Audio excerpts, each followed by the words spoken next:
This is the Belkin Magsafe Car Vent Mount Pro. It's a car mount for your iPhone 12 range. It works with all of the different iPhone 12 models. Now you don't get anything else in the box other than this car mount. I'm actually not sure why this is called the Pro, other than it being the second version of the Belkin car vent mount that they already had. Again, this is perfect for the iPhone 12 range. Now I have the iPhone 12 Pro. The magnet on it is actually very strong. It holds quite well. If I shake it relatively lightly, it won't fall off. If I shake it quite hard, it will fall off. I'm going to test this into the car. It's actually very easy to switch between portrait mode and landscape mode.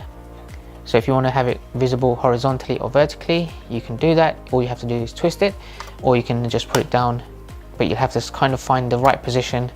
It will kind of clip into place when you're repositioning it onto the actual mount.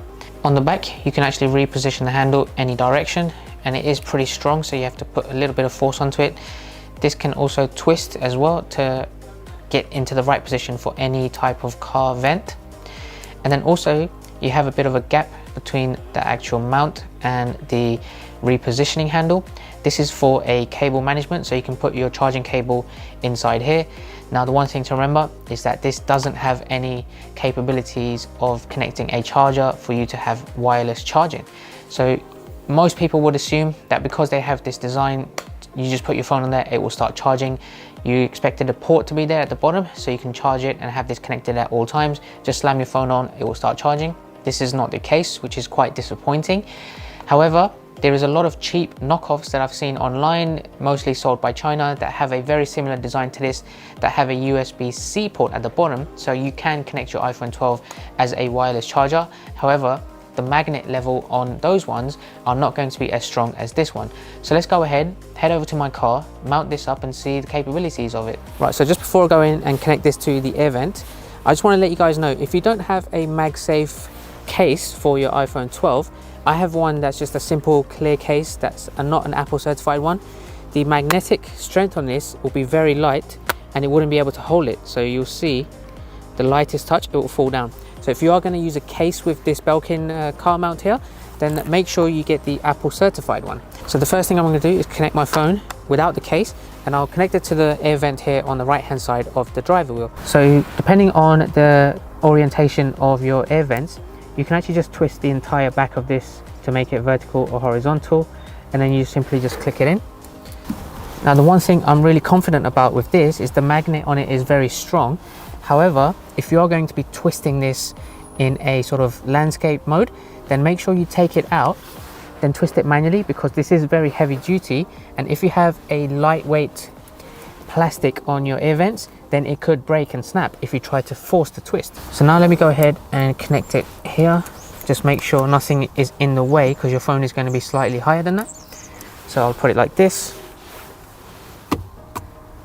There you go. You have to sometimes adjust it so it clicks into place, but you will hear a slight click.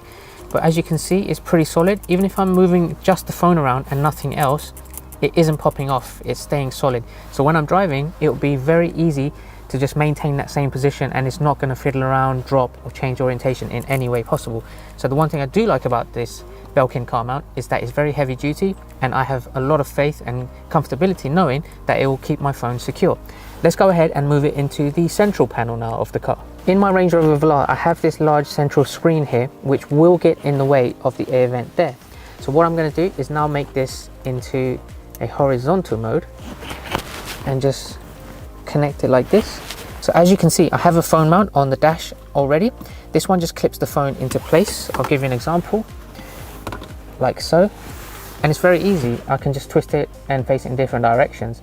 But of course, I have to reach for it. I have to manually put it into place.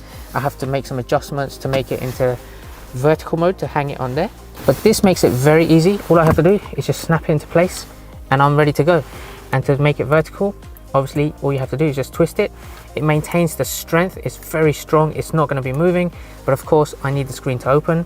So in this position, I will always leave it in horizontal landscape mode like this. And actually it looks quite nice. It looks like it's floating, and when I turn the car on, this screen comes out, so I feel like I'll have a triple screen setup. So I've got one at the bottom, I've got one there in the middle, and I'll have my phone there at the top. Now the last thing I wanted to showcase to you guys is a little bit about the cable management. So if you look at the back of this, I have my cable just hidden behind the screen here. This basically says you can get your cable to go around the back of this, but if you take a closer look here, the cable that I have is not the official Apple one. It's a slightly longer one, so I can reach from my USB port in the car to this mount. It's a bit thick and I can't easily squeeze it into the back of this, so I don't think the design is, you know, perfectly great for the cable management. I've seen a lot of cables that are around the same width as this cable that I have, and it's not going to be very easy to squeeze it in. And plus, I wouldn't want my cable to be just hanging around the back of that, getting in the way of screens and steering wheels and all these kinds of things. So that's probably a really bad design. If they did go for the charging port underneath like this, I think that would have been so much better. So what I have to do is just have this in there like this, connects my phone like that, and then have the cable connected like that, which makes it not too bad. It's easy to do and I'll have to live with it like that, but again, I think it does a great job overall in that sense. So now the last test I want to do is go for a quick drive, maybe go over some speed bumps, and to see how strong this is and how much it maintains its strength without shaking or moving positions.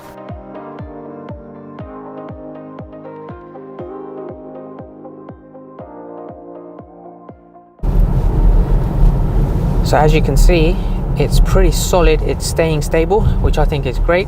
And for me, that's the most key thing about this, is the fact that it will maintain that strong magnetic field on the phone and the car mount as well.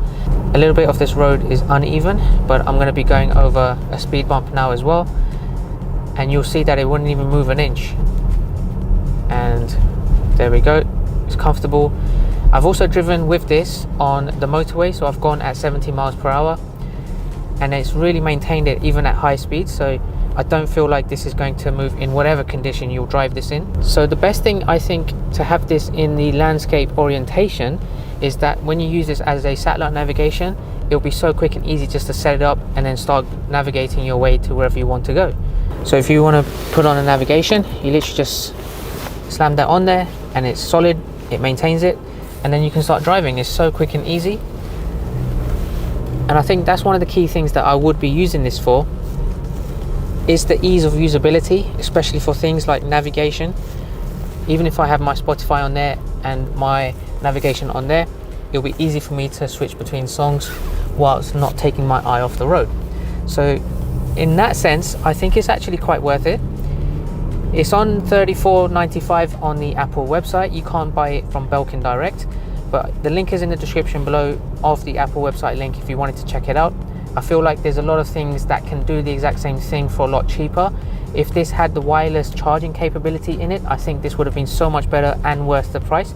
Because of that, I don't think it's actually worth £35. The one above it on the dashboard that I have, I think I can do pretty much exactly the same thing. Just slam it in there, get it ready to go with my navigation, and off I go.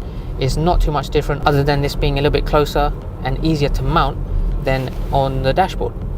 Alright guys, if you found that useful, make sure you like this video. Otherwise, I hope you subscribe, and if you have any questions, drop them down below. Otherwise, I'll catch you guys next time. Take care.